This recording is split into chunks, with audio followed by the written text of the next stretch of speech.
The internet is cracked, the show that asks the question, can we coexist with our creation? Hello, I'm Seth Camillo. And I am Caroline Risberg, and we are The Internet is Cracked by Addicts for Addicts. And today we are so very lucky to be joined by Professor Fiore. Professor Stephen Fiore is a professor at the University of Central Florida. He is a leading researcher in human AI teaming and collaboration science. His work focuses on designing AI that strengthens rather than replaces human judgment. A lot of his research deals with AI and space exploration. We are so very happy to have you on the show today. So very excited. Glad to be here. Thank you. Thank you. So I'm going to ask you the first question. And what does human AI teaming actually mean? And what is it different from just using AI as a tool?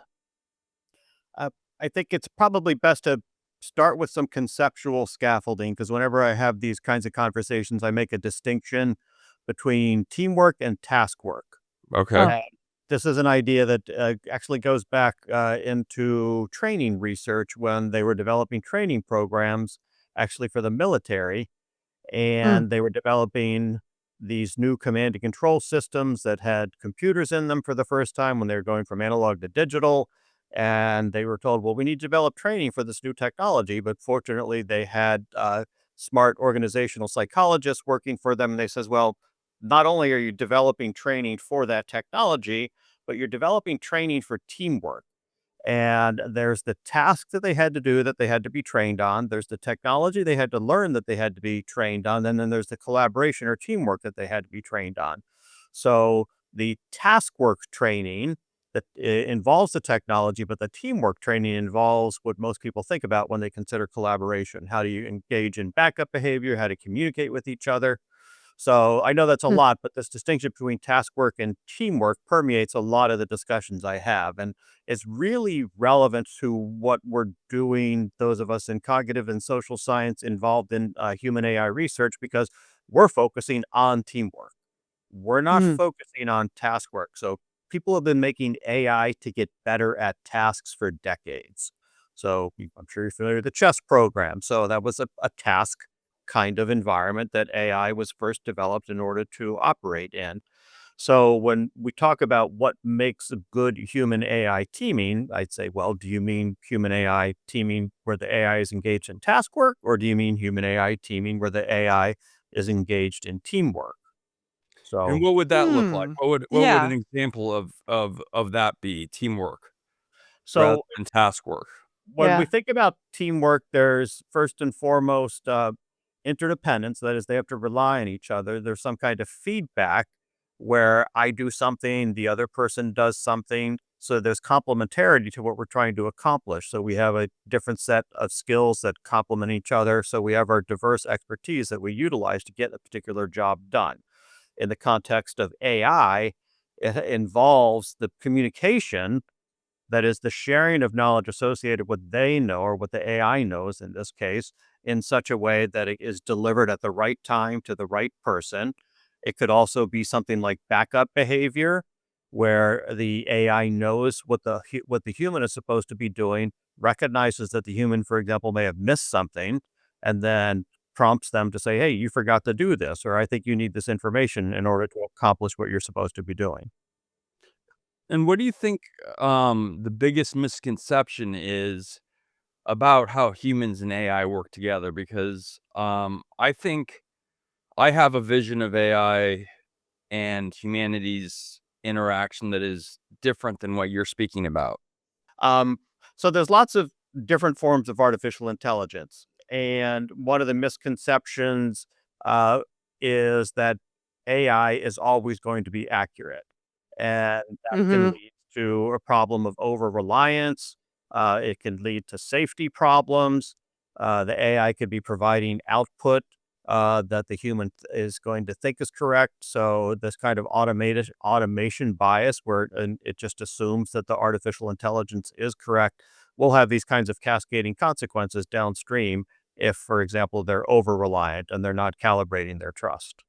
Are we designing AI to help humans to think or to replace human judgment, if that makes sense? Yes, we're doing both. Uh, Oh, okay. uh, uh, and again, you're painting AI in broad brushstrokes because I think Yeah. most people think about artificial intelligence, they think about large language models. They think about ChatGPT. Uh, Yes. they're not Yeah. thinking about the AI that has been around for a long time. So we've had AI in our lives for decades now. So there's been these kinds of automation devices. Everyone just refers to them as algorithms, but that is, in Mhm. fact, a kind of artificial intelligence. So it kinds of are devised in such a way that they respond to something in the environment. They have this kind of automatic response, and that facilitates a lot of work getting done. So some of the initial AI systems were being designed to help fly planes. So the autopilot was one of the first Mm. instantiations of this. So that was kind of offloading some of the work. So you asked about is it replacing or augmenting? And you Hmm. specifically use judgment. And Yeah. I'm a cognitive psychologist by training. So that means something very specific. So I'm not sure if you really mean judgment or if you just mean cognition in general. Can you clarify? You're completely correct in the Yeah. sense that you're saying we're thinking about large language models because that's what Caroline and I are exposed to and think about a Right. lot. But I feel like it does affect cognition and judgment. Hmm. Eh, Well, just for a specific example of judgments and getting back to this idea that AI has been around for a while, I'm sure you're familiar with medical diagnosis technologies. yes, yes. So some of the early AI was very good at pattern recognition, and that's a specific instance of judgment. So they were supporting radiologists make judgments about X-ray images. Okay. Mm. So to some degree, they are designed not necessarily to replace, although I think that eventually would be a goal, but the initial design was to help identify anomalies based upon superior pattern recognition capabilities. So from a perceptual standpoint, AI was helping, but when it came to the actual decision, so again, from the cognitive science standpoint, we separate out judgment from decision making. You may make a judgment that that's an anomaly. The AI could have helped you make that judgment. This is an anomaly. Mhm. But in the end, the decision has to be made. What are we going to do about that anomaly? Understood, understood, Mhm. Mm. understood. Okay. And I think we're gonna get to these things later, so but I am jumping just a little bit ahead to say that I think I'm an overtruster.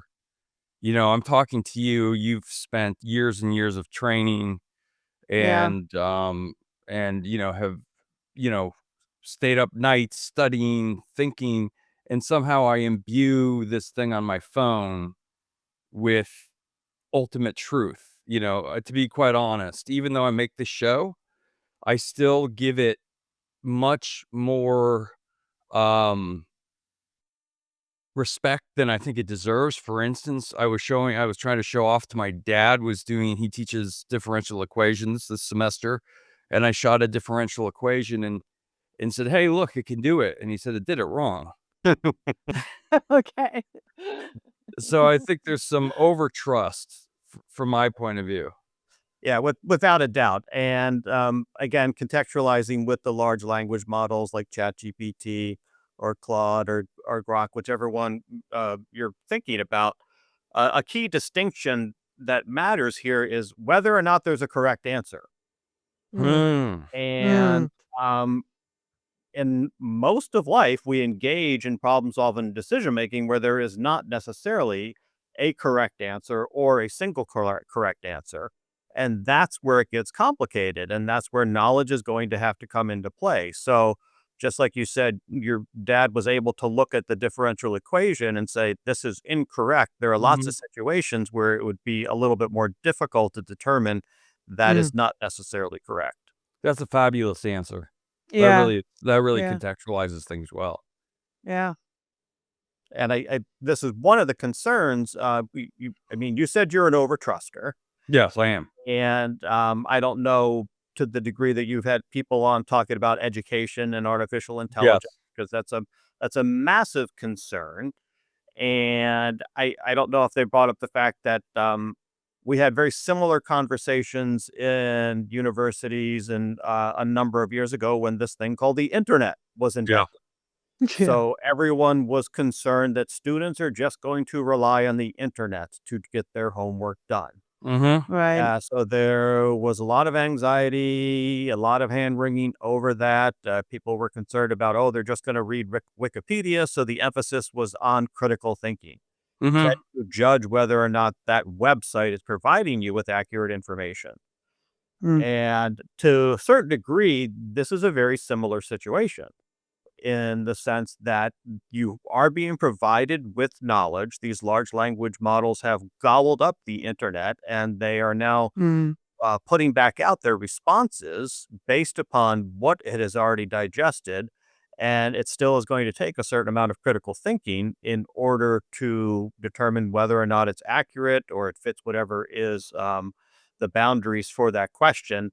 But again, this is where it gets challenging, and this is where the difference between cognition being replaced or cognition being augmented kind of matters, because too often people are using it as a replacement, and that's a dangerous situation. Why don't we move on to something that both Caroline and I are very interested that you do, which is space and AI. Um, my our first question would be, why does space exploration demand a different kind of AI collaboration than you would have on the planet Earth? When it comes to reliance on that kind of artificial intelligence in space travel, first and foremost, what's going to be an issue is the communication delays, Yes, the amount exactly. of time to Right, get a right. response. But I think what really matters with regard to space travel and artificial intelligence, getting back to the teamwork versus task work distinction, Mhm. is the degree to which it is being relied on for teamwork or for collaboration. So when we think about space flight, so when I've been thinking about space missions, I've been considering what we call long distance missions, Yeah. not long duration missions that is not stuck up on the space station for months at a time, Mhm. but the possibility of long distance missions going to Mars, for example, Mm. where you're going to be out there. You're not simply going to be isolated, but you're going to be far from Earth. And they've been concerned about this. They've been studying this issue for a long time now. But what's different is the capability for AI to be a companion. Mhm. So this Right. gets back to kind of like the teamwork task work distinction. AI from a task work standpoint on space missions, there's a number of concerns. That again, there's the communication delay, the degree to which you can get a response rapidly enough. There's the kind of autonomy that is the degree to which the astronauts are relying on the AI, and the AI is making decisions by itself, or it's just giving input, and the humans are the decision makers. And those are the kinds of things that I think will matter the degree to which the artificial intelligence resides on the ship, or you have to go back and forth between Earth and the ship. But getting back to the isolation and AI from a collaboration standpoint, this is where it gets interesting. This is where it gets strange, because we know or we suspect that this isolation is going to have a psychological impact. So, what a Right. lot of researchers in this space have done, pun intended, they've looked at the degree to which people have been in isolation in Antarctica, because they do have laboratories down there. People do spend months at a time in Antarctica. And what they find is that isolation does have a real impact on the collaboration. It does have a real impact on psychological well-being. So when you think about that in the context of space missions, long distance space missions, you're really looking at something fundamentally different. So Mm. not only are they going to be alone, they're going to be far away. And that they have talked about this, and in some interviews we've done with astronauts, they brought that up continually. They Mhm. said people don't understand what it's like to not be on Earth. Hmm. And they were Oh, really yeah. they were trying to bring up the point that when you go on these long distance missions, not seeing the Earth Uh-huh. is going to fundamentally change the way they view that No. experience, not necessarily in a positive way. So I want to Yeah. put that context around AI because I am fairly certain they're going to be developing artificial intelligence as a form of a companion, Uh-huh. and possibly even artificial intelligence as a counselor. Uh-huh. Yeah, Mm. but Mm. I mean, they're already they being just in general AI researchers have already been developing that, and we know that's really problematic. We know that AI that takes on this kind of interpersonal space or these interpersonal relationships have had some really problematic. Uh, when AI takes on these interpersonal relations, they've really had some catastrophic consequences because people believe they are real. People start Right. trusting. And there's already been suicides, there's already been lawsuits because of that. And I'm putting that all out there on the table because when we're developing this kind of technology for future space missions, we're going to have to be very careful. And I'm not saying NASA's doing that right now. This is more like speculative fiction Sure. because we are certainly seeing AI taking on the role of a counselor, even though it's not being devised for that. So if you read anything about some of these chat tools that people are using, a lot of people are using them as something to confide with, and they're responding. Yeah. And we Yeah. Yeah. know that they can have powerful effects on humans, and, we're going to see that in the future when people are relying on these more and more, and I'm bringing this up in the context of your question about these long distance space missions, that's introducing a new kind of relationships. So, it's gonna Yes. be years before we, have these kinds of missions, and artificial intelligence will have developed, quite a bit by then, but it's still going to produce something that we have never experienced before, this kind of deep, meaningful relationship with an artificial Yeah. entity. And that's where you start getting into the science fiction space. It's so interesting. I'm so fascinated by this. And if so, let's say like, how should let's say we're out in space, like how should AI behave when humans are isolated and they're stressed and they're tired? Should should it be able? Should it act like a teammate? Should it be a supervisor? Or also, should it be able to override a human's decision? Yeah, those are all important questions. And of course, what came to mind as you were asking that was 2001. Yes, of Yes. course. Because there's plenty of scenes where you saw every one of those where whether it was a Right. teammate, whether it was a supervisor, whether they were gonna override it, and, unfortunately, there's no easy answer to that. This is all gonna be to be determined. Rarely, I can't foresee AI really being in a supervisory position. Okay. I mean, that's a significant discussion when it comes to AI as a final arbiter of decisions. And, to give it a real world context, um, in the military, we have a lot of Mm, autonomous systems. We have weapons systems that have artificial intelligence, but they are not allowed to make the final decision in order to shoot. And there's lots of discussions around what will it mean and what does it mean for us to develop that kind of capability. So you're essentially handing over that a very significant authority to a machine. And I'm putting that up because that's the kind of thing we're wrestling with now that's not science fiction.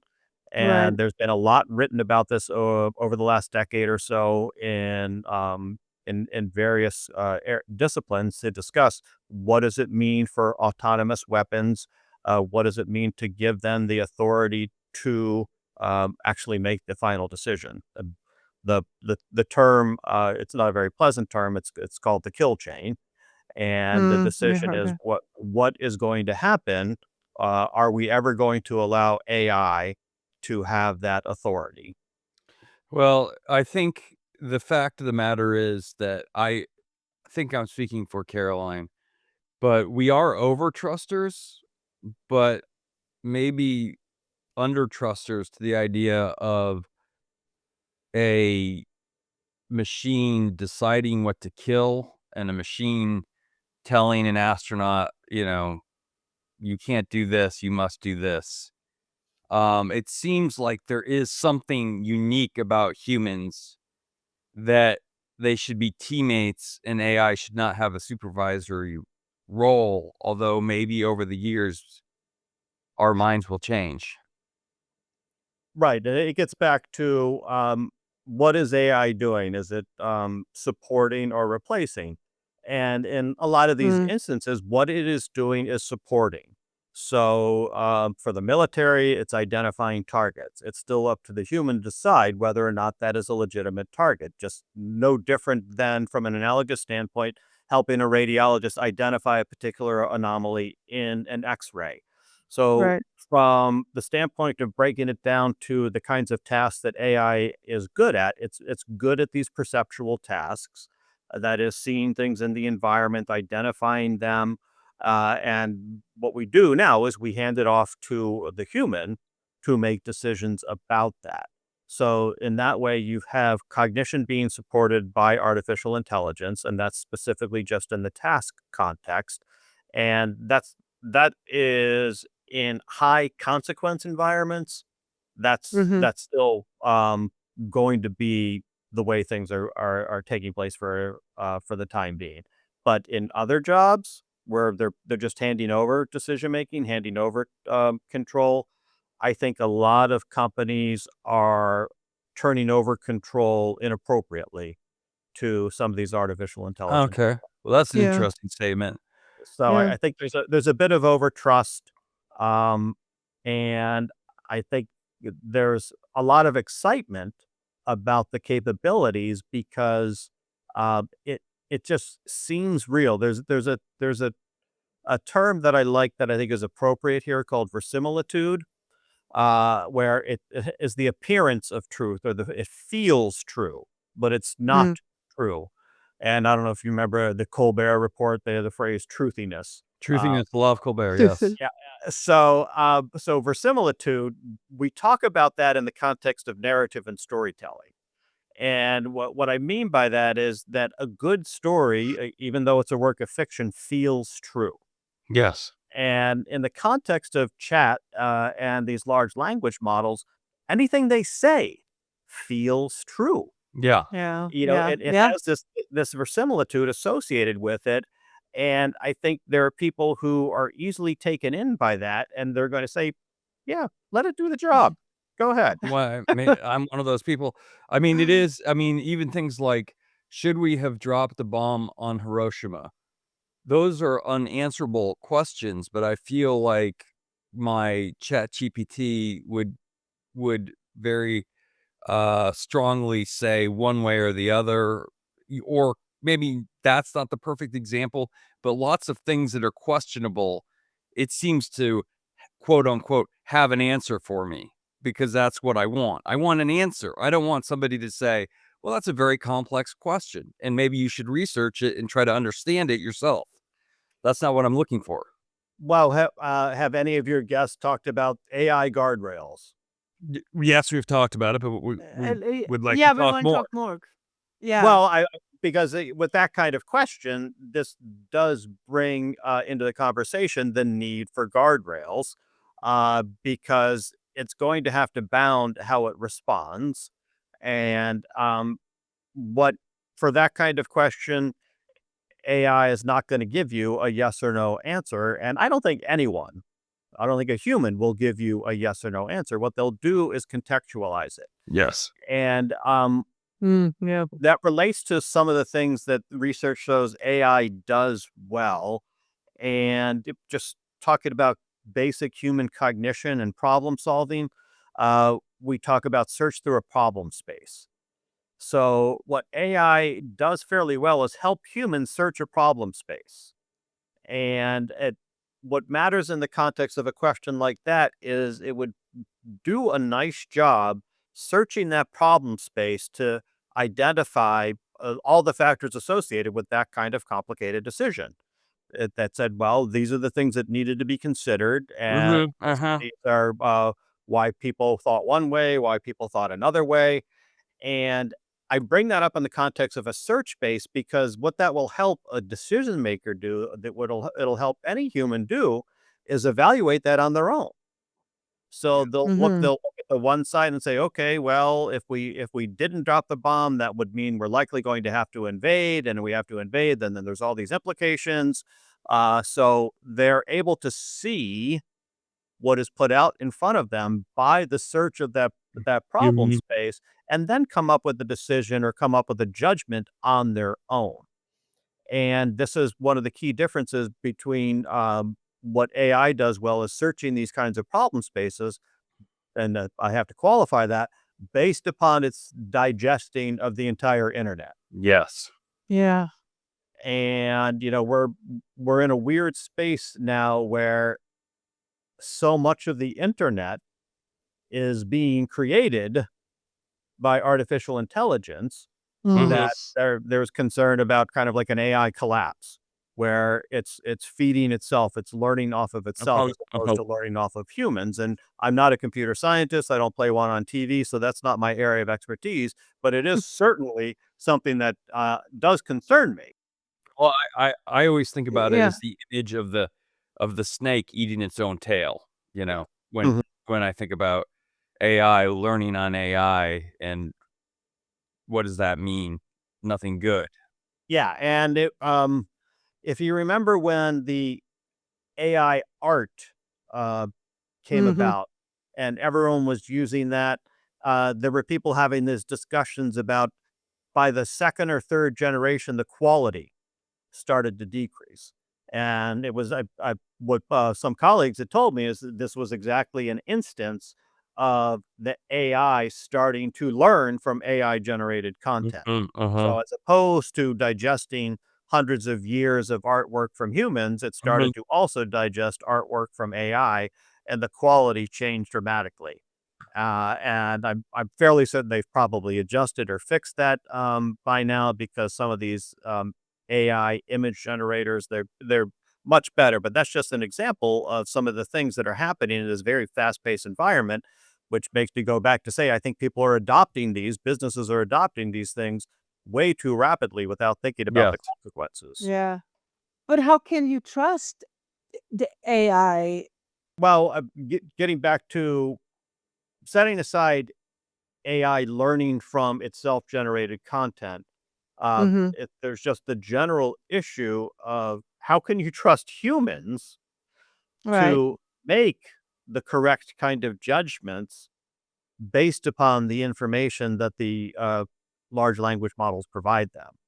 And this does get back to education, and it does get back to knowledge workers because there has to be some kind of baseline understanding. You need to have some kind of experience. You need to have some kind of expertise in order to appropriately evaluate what has been put before you.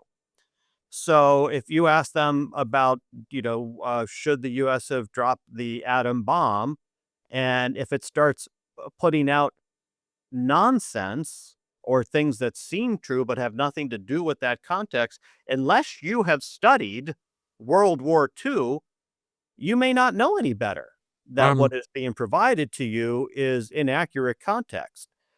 Mm. And those kinds of things can happen, and those kinds of things will happen when we talk about these things that do not have, a single correct solution. And this gets back to critical thinking. And and I've taken a lot of statistics, well, years ago, but I've taken a lot of high level statistics. And the one thing and they talk about tuning the heat, right? Basically stretching, the standard deviation of, what they're going to, what the large language model is going to bring back versus keeping it, close to the vest. So you have an expected answer, but maybe not an interesting answer. But it seems to me statistics will always win, and statistics is an incredibly mysterious world. And the idea of sculpting a human brain based on statistical impulses seems impossible, but also impossible not to form a bond with and believe in. So those two things are at opposition in my mind.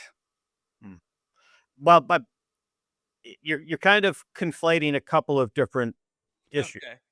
Okay. One is just the statistical techniques, the algorithms behind the output, and the other is the bond.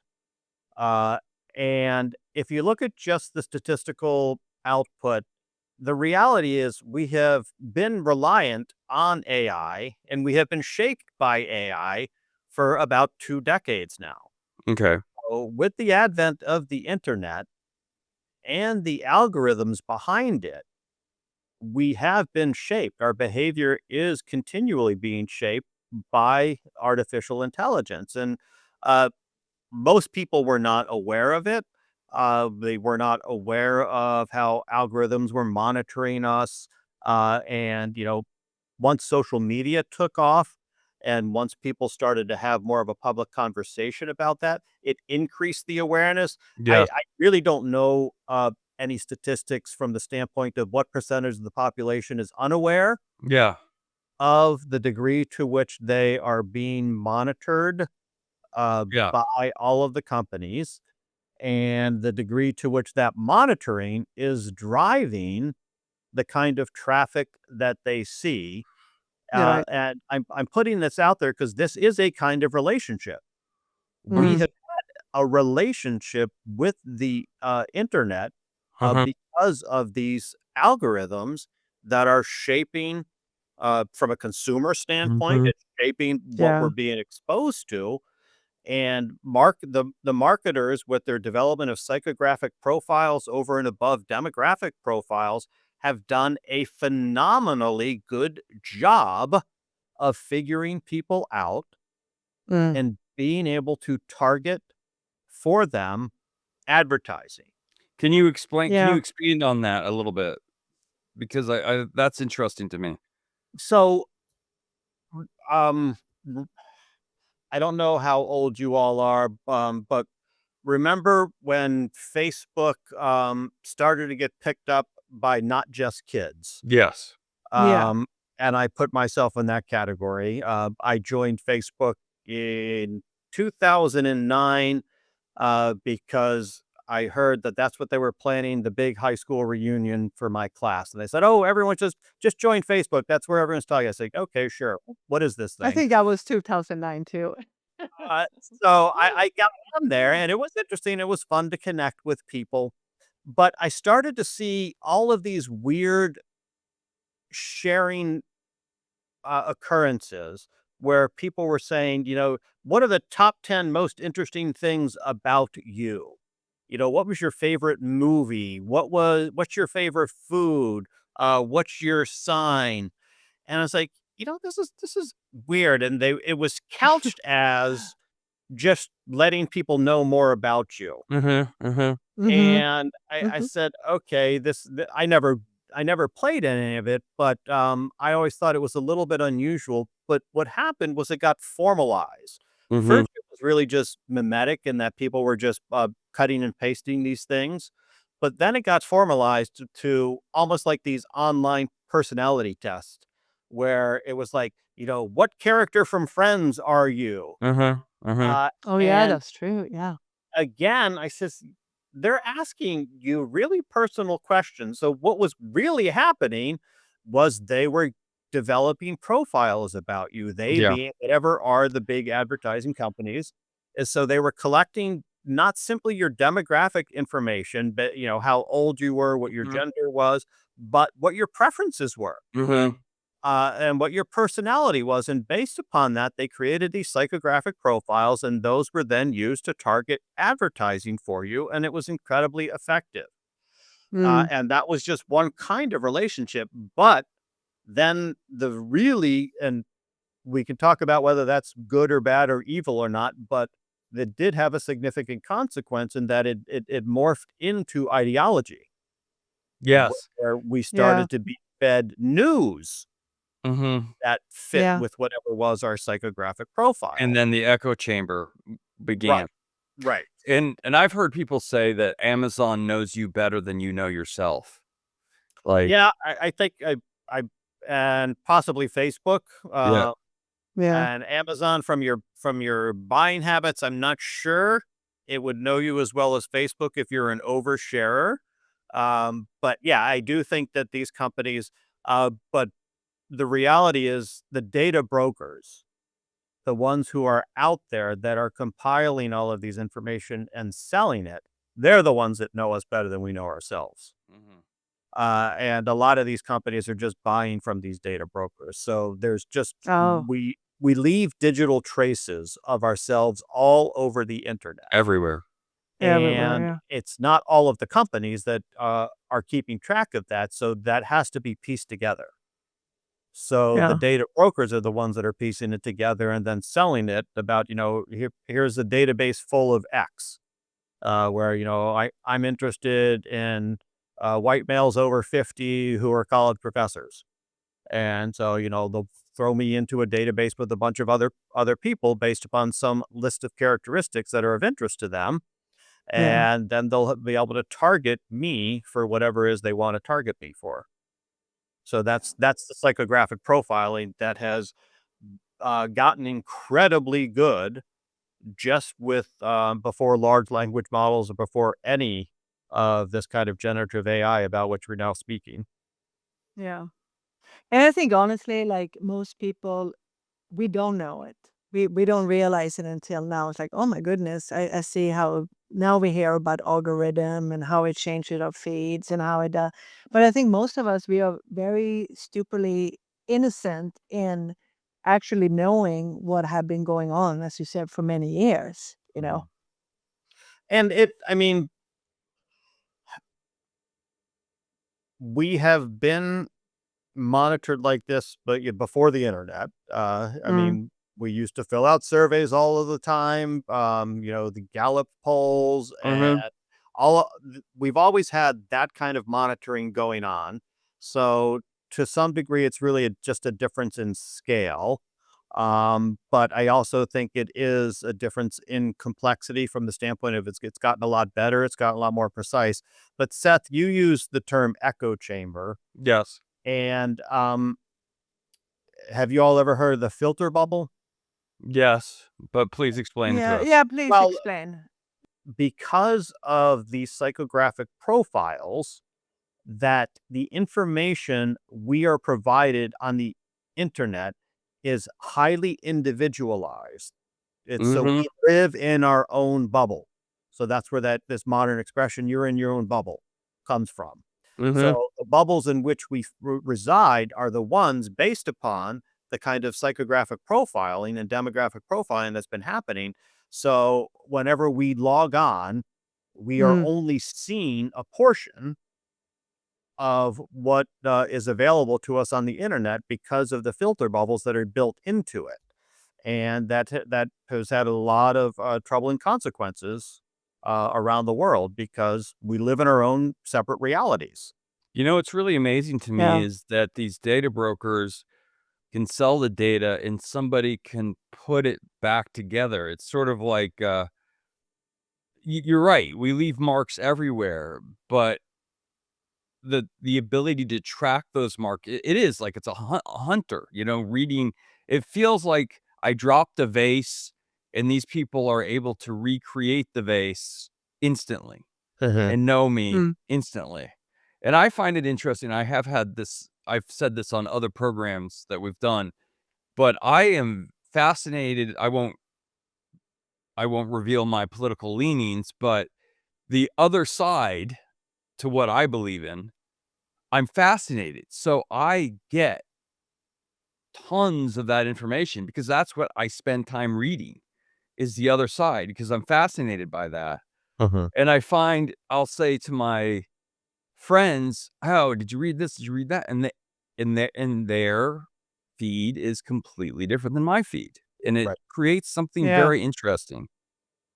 Right. And you have to make an effort in order to identify views that are different from yours.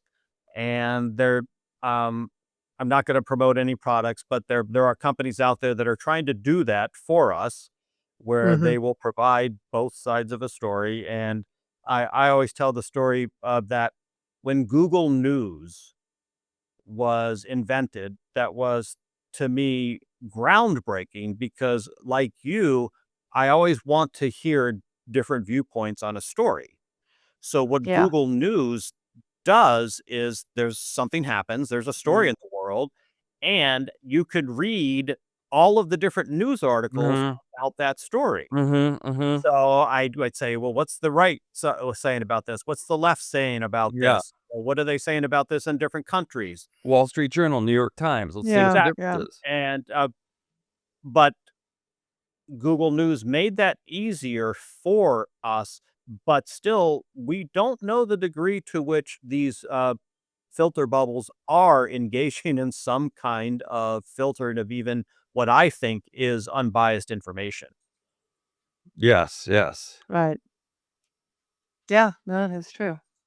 And that is scary. I feel like that too. Like every time I'm looking, I feel like it's just either one way. I'm like set. I try to look at everything. I read all kind of different articles. I would get a better view. But I feel like most people I talk to live in their own bubble, and I'm like, did you not hear this? And why you don't see this? Or and it's just they don't care. They just this is my truth. And I And think that that is goes worrisome. over trusting. Right. Yeah. So that yeah, that's a good way to bring it back to in a sense that they believe that what is being the information, the news being provided to them is accurate, it is fair, it is real. So they are trusting what they believe is whoever or whatever is delivering the information to them. And I, I wanted to bring up that just as examples because that has been happening before what we are now seeing with generative AI. Yeah. Mm. And this is where it's getting a lot worse Yes. Mm. because um, I'm sure you've talked about the bots that Yeah. used to reside on social media. So that was AI driven. So even 15 or so years ago, when Twitter was taking off, there were people out there developing bots that Could you were explain that for the people who may or sure. may not know what a bot So is? um, these are simply algorithms created to respond to keywords in the Twitter sphere. So if someone would say something positive about a movie star, or something negative about a movie star, and maybe a public relations person for that movie star wanted to control whatever was that social media narrative, they would hire a company to have bots out there that would respond in certain ways. So there would be a bunch of different responses that would refute or support whatever point was made. And people wouldn't know that these were bots. But that's Yeah. how a lot of dialogue, a lot of social media discussion was taking place was significantly with these bot populations. And I remember when Elon Musk bought Twitter, he would not reveal how much of Twitter was actually bots. Yeah. Because numbers I've Oh. seen where, it's a third, if not possibly one half. Mhm. And they actually, I don't know if you saw the news, it just came out a few weeks ago when um, X allowed you to see the Yep. origin Yep. of these. And it turns out that a lot of Elon Musk's supporters are people who reside outside the United States. Nigeria, Russia, Oh, I you know, actually didn't see that. Angola, everywhere. And Wow. this is a long way of getting around that these things have been around for a while, but to a certain degree, they were still largely controlled by humans. Mhm. But Mhm. now with generative AI, all of this can be automated. Mhm. Mhm. All of this can accelerate. And we are being bombarded Yeah. with Yeah.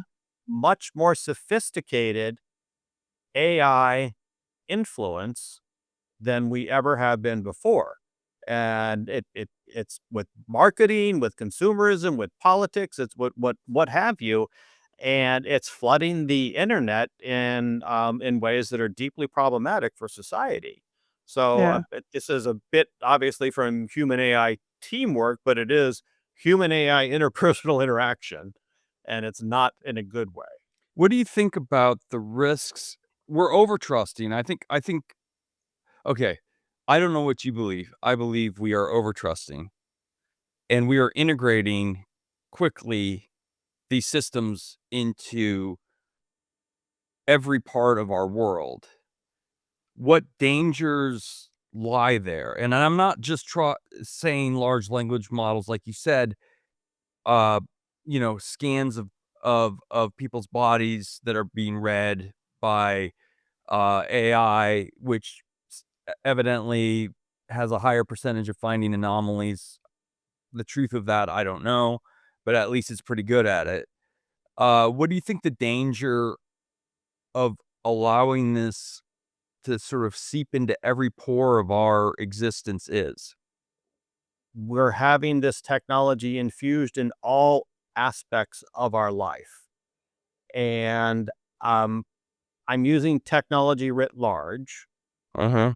and I'm moving it slightly in a different position than you were just talking, because Uh-huh. I'm thinking about like the Internet of Things. Yes. Is that an expression familiar to That you? is, but could you please explain it again just for those who may not be Sure. for So this was an idea that came about when uh, they started putting chips in everything in our lives, whether it be our blender, whether it be our dishwasher, whether it be our cars, whether it be our smoke alarms, our burglar alarms, our doorbells. So the Internet of Things was essentially a network, like the internet, of devices. Mhm. And these devices were connected for various reasons. Initially for innocuous reasons, just to Mhm. monitor and to check on, to provide software updates. But sooner rather than later, people started to realize that there's possible bad actions, bad actors that could take advantage of this. So I first learned of it when when it was talked about as a very real cybersecurity risk. And in fact, I just read within the last couple of months that one of the largest denial of service attacks uh, ever executed was done using the Internet of Things. So hackers had broken into various devices in people's households around the world and was able to use them to send out messages to certain servers and shut down those servers. So denial of service attack is basically when you flood a Yeah. given website, and they were able to hack into the Internet of Things. And uh, fortunately, industry has gotten better when they realized this was a problem. So you're most familiar with it with your router when your cable person comes in, or however you hook up to your Wi-Fi. Before, no one ever really did anything to make those secure. But now Mm. there's procedures in place to make them more secure.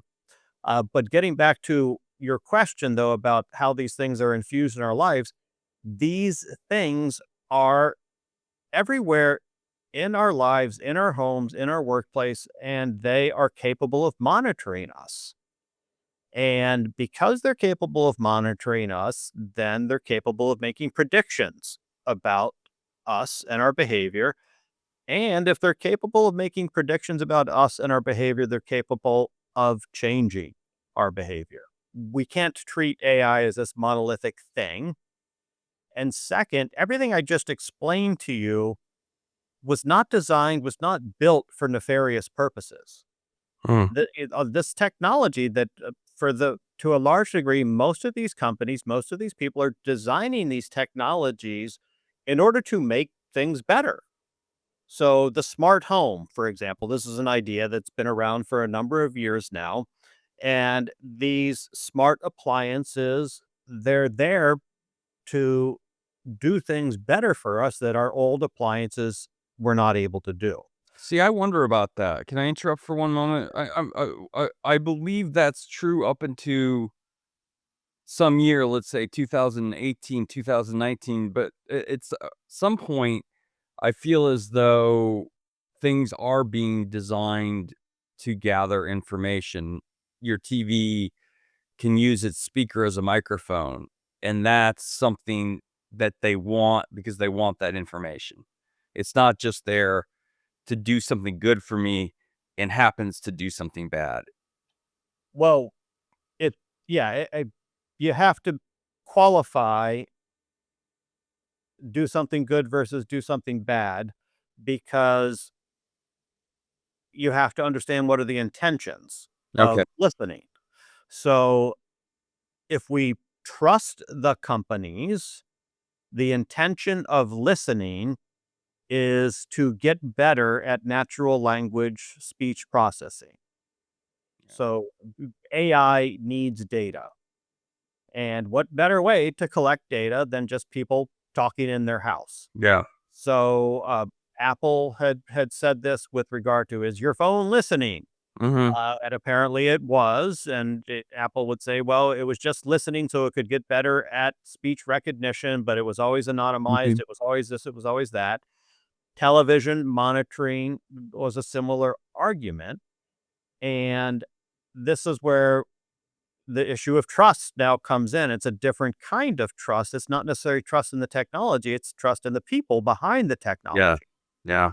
And this is as someone who not only studies interdisciplinary, but also but will preach about it. This is where we do need to look at it from what's called the ELSI, ethical, legal, societal implications of that technology. So we Mm, need to have the ethics folks involved, and this is where the privacy advocates come in. Yeah. This is where the regulations come in. This is where the governance comes in.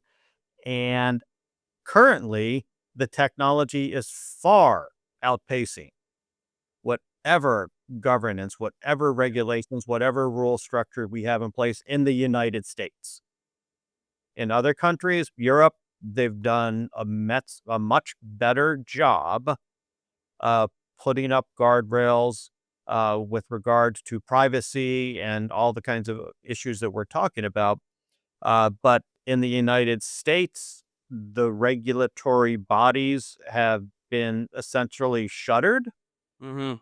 because there's a belief that regulation, guardrails means slow research, and it means foreign nations are going to beat the United States in the AI race. Mhm. mm. And that's not necessarily true, but that's the current belief system. What it probably actually means is to put regulation means to cap billionaires' monopolistic rent. Well, that I mean, that would certainly be part of it because there are people who are making a lot of money off of it. But I mean, these implications for privacy, these implications for data gathering, there's obviously financial incentives behind it, but we as a society need to decide the cost benefit trade off to us. Yeah. And getting back to how many people realize that we're being tracked and monitored, I'd submit that a non trivial percentage of people would say, I don't care. Yeah. Right. And just, this was something that really surprised me getting back to Facebook. When like I said, I joined around 2009, and in the early teens, when all of the privacy issues came about and this manipulation on social media came about, um, Mark Zuckerberg essentially said, I don't think people care about privacy as much as you think they do. And I was shocked by that, but I came to realize he was correct, but the people he was talking about was not my generation. Mhm. Yeah. Yeah. Oh, Talking okay. Yeah. younger Yeah. Yeah. Yeah. Yeah. generations, they don't care. Uh-uh. They've grown up in this environment where Yeah. everybody knows everything about them. And that was a True. really an eye-opening realization for me. And I'm bringing it up in this context of, we need to decide what we want to allow. And this could be the stuff of dystopian futures. So, I mean, this was 1984. I mean, this was the surveillance state. Right. So there were people who have been predicting and talking about this for decades, and we are at that place where this is possible and it is happening. Uh, and we need to decide if we're going to do something about it. And that apathy, I think, Yeah. really is front and center in what we do and why we named it the internet is crack, because there is sort of this feeling of Nero playing the fiddle as Rome burns. Yeah, but also is going so has been going so fast, and we kind of have been, um, underlying all these things have been happening. Like we said about Facebook, it was in the beginning, oh, how fun! I can see my friend. I'm from Sweden originally, and I was like, oh, I can see friends and old people, on my Facebook feed, but I don't think any of us realized how much data and how much things they all took, and now we almost feel like it's a little bit too late. And we're like, okay, now we are in this. And I guess I think what I was gonna ask earlier too is why. I mean, how can when it all? I feel like AI exploded in a way that is kind of out of reach for right now. I don't know. And can we ever control it? Can we ever um actually trust it? I mean, can we control it? Like we have regulations and all those things, but it seems like it's maybe start going out of hand. Do you think it is going out of hand? Can we control it? Well, I think with the right regulations in place, so there's the so-called alignment problem, which basically means can we create the technology such that it aligns with human values? Mm-hmm. And when we have these discussions at universities and from a scholarly standpoint, the first question that always comes up is, well, what are human values? Yeah. And Right. this is what I think the public doesn't understand about academics, and what annoys the public about academics is we'll ask these questions. We'll say, well, what do we mean by human values? Yeah. Are we Mm-hmm. sure that we have some universal set of human values? And we'll point out that no, we don't. So even just bringing up this alignment problem and saying we need to develop AI that is aligned with our human values, that presupposes that we know what these are. And then some groups can argue like, well, these are my values, and then argue that those are the right ones. But to your question, Caroline, I think these are the important discussions that other nations are having, but Mm. we are not. So they're at least coming to some consensus about what they will allow artificial intelligence to do and not do. And currently, even in the U.S., like you can't go on and say, "Tell me how to make a pipe bomb." It'll Right. at least knows not to do that, and that has been coded into it. But at the same time, white hat kind of hackers, as we used to call them, they exist now for AI. They can show and demonstrate that it's possible to get beyond these guardrails that have been developed. So um, it's been fun to watch this whole ecosystem evolve. Like a few years ago, after generative AI came out, um, do you remember the story about an AI was able to fool um, what's that, Task Monkey, um, to do the verification that it was not a robot? Yes. Yes. Yes. Explain that more. Yeah, yeah. Basically, an AI was able to, in some way, exchange funds to have somebody from Monkey, Task Rabbit, I think. Yeah, Task TaskRabbit, Rabbit. sorry, Yeah. TaskRabbit. fill out, I am not a robot for it, correct? Right. So all of these Yeah. Oh human goodness. authentication systems, click here if you're not a robot, or click all the traffic Right. lights on this. Those were built in to ensure that old fashioned artificial intelligence bots were not trying to take advantage of some system. Well, someone was able to get one of the early incarnations of generative AI to fool Task Rabbit into believing it was a human, and to get Task Rabbit, the human at Task Rabbit, to click on I am not a robot on that page. Amazing. Oh, And wow. Yeah. these are just the examples of we think we are putting these guardrails in, but it takes very smart people to break them. And this is not a new capability. And ever since computer systems have been built, there are people out there who are trying to break into them. They're getting hired, and it, banks used to do it too. They would hire people to break into their banks to find out what the flaws were. So these Mm, kinds of adversarial relationships for the greater good have always been around. And the problem is that we're not paying enough attention to them, and we're not doing our due diligence with regards to ensuring that these guardrails not only are in place, but that they are more impenetrable than they currently are. And that maybe leads mm, us well into our last question. And to what you were saying, I've heard something like if you ask ChatGPT using poetry a question, you might be able to break in. But our last question is, what do you think the most dangerous thing people misunderstand about AI is? I still do think it is accuracy. Um, Okay. I and okay. I think it's accuracy for um, the verisimilitude, the degree to which it sounds plausible, it sounds real, and that these chat capabilities have been devised in such a way to sound human, to feel human, or to read Mhm. as human. And they're very good at it because they have been trained on human language. Mm, So, and I say accuracy, and I'm using that in kind of probably a broader bucket than it sounds. So there's accuracy, like help me answer a question, but there's also like accuracy and good advice. Mhm. And what comes to mind, you may recall when the engineer from Google Mhm. was fired Yeah. because he came out and says, "Oh my God, we have created sentient AI."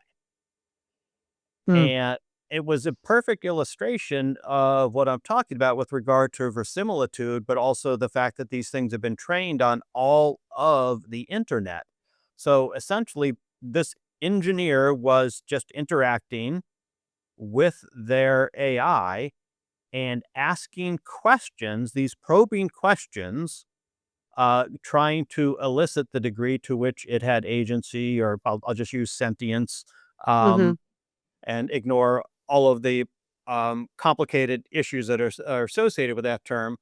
But what matters is it started to respond in such a way that made it sound living, that made it sound sentient. mm, But what yeah, the engineer didn't realize is, Seth, you brought up statistics earlier, all that was doing was looking at the words that were being put in the prompt and finding similar words and similar phrases yeah, within its vast stores of knowledge.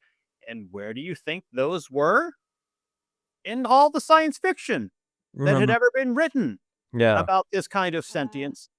So it started to respond in ways that was trained on these Yeah. fictional accounts of what would happen. So this engineer thought, "Oh my God, this thing is real." But another part of this is the ease with which humans will anthropomorphize technology. Yes. Yes. And yeah, we have done that with every technology. I'm sure, a million years ago they were anthropomorphizing rocks. Mhm. But yeah, yeah, we we anth we anthropomorphize our cars, we do it with our computers, and we're doing it, incredibly much more with these kinds of chat technologies. We think they are real. Yeah. We yeah, we just, we have, we're predisposed to see agency and intentionality behind anything that seems to have some kind of intelligence. Yeah. yeah, I think both Caroline and I, despite mm, the fact that we are on this long journey, we always like to say we're on a Lewis and Clark journey, but yeah, only there's no Pacific Ocean there at the end. We just keep going. Mhm. And yes, it's it it mm, still when I use it, it feels alive to me. You know, my Yeah, dog feels alive, my guitars feel alive. You're right. We have this thing we inside do. of us. Well, We I mean, do. this, you just brought up the example of like your musical instrument. And in cognitive science, we have theory of what we refer to as extended cognition and the extended self. And this basically has to do with the fact that when we come to use a tool or we come to use a device, or whether it be an instrument or whether it be a sculptor and their hammer and their mallet and their chisel, uh, we become one with whatever that thing is. Yeah, And this idea of extended cognition has been very powerful because it shows the fluid boundary between self and stuff and self and things in our environment. So humans have always extended themselves to some kind of new technology. But Yeah. what's been happening over the last 30 or so years is we have extended ourselves and connected ourselves with the internet, Mhm. with our phones, and what you Mhm. just said is with AI. Yeah. And the yeah, phones is a very compelling example of this problem. I'm sure you have left the house and have realized you have forgotten your phone. Yes. And you have forgotten that because it feels like a piece of you is missing. yeah, Absolutely. it's true, it's true. And you just talk to kids that have grown up with it, and they will admit it's like, yeah, I can't be anywhere without it. So this is getting back to the interpersonal relationships that we have adopted with these technologies, Mm, and we really haven't personified our phones, which is kind of interesting. We may try to make them unique, where people will buy cases to be showy or something like that. But what's interesting is that like people have named their cars, but they don't name their phones. That's true. And yeah, I think it's because they view the phone as an extension Uh-huh. themselves, as opposed to just something Huh. they're Mm. friends with, like their car. Hmm. Like Wasn't Bessie. a friend part of you. Yeah, yes, exactly. part of that's a good point, actually. Yeah. I And think so because I have, yeah, sorry. so the danger is that that part of you could very easily start manipulating you. And this is getting back to the whole point of your show. The internet is cracked. Um, I'm sure you've talked about the endorphin hits and there were Yep. the dopamine Yep. Yeah, squirt, so to speak.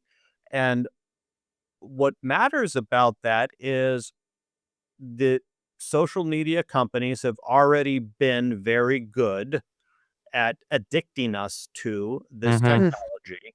And AI is only going to make them better and make Yeah. it worse for us. yeah, And that's where I think, with regard to your show, internet addiction and AI addiction is going to be much more troubling. And the latest device that has entered this is now all of the gambling that is allowed. Mhm. yeah, So you're taking a vice that was already addictive, Uh-huh.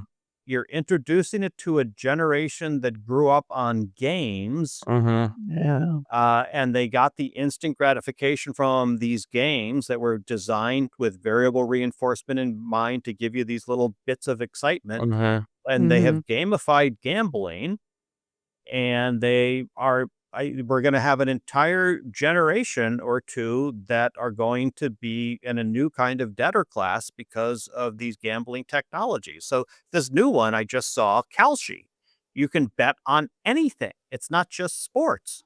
Uh-huh. You yeah, can bet on the weather, and I saw there was betting about who was going to be the pope. And this is yeah, a very dangerous introduction. I mean, on the one hand, it was a brilliant entrepreneurial idea to take advantage of it, but on the other hand, it's incredibly dangerous. Yeah. And this yeah, gets back to governance and regulations and the yeah, fact that we as a society need to decide what is in our best interest. And one point I did want to bring up when you're asking one of your earlier questions about can we rein this in or is this too dangerous? I think The problem we face as a society is we have lost our ability to think long term. Mm-hmm.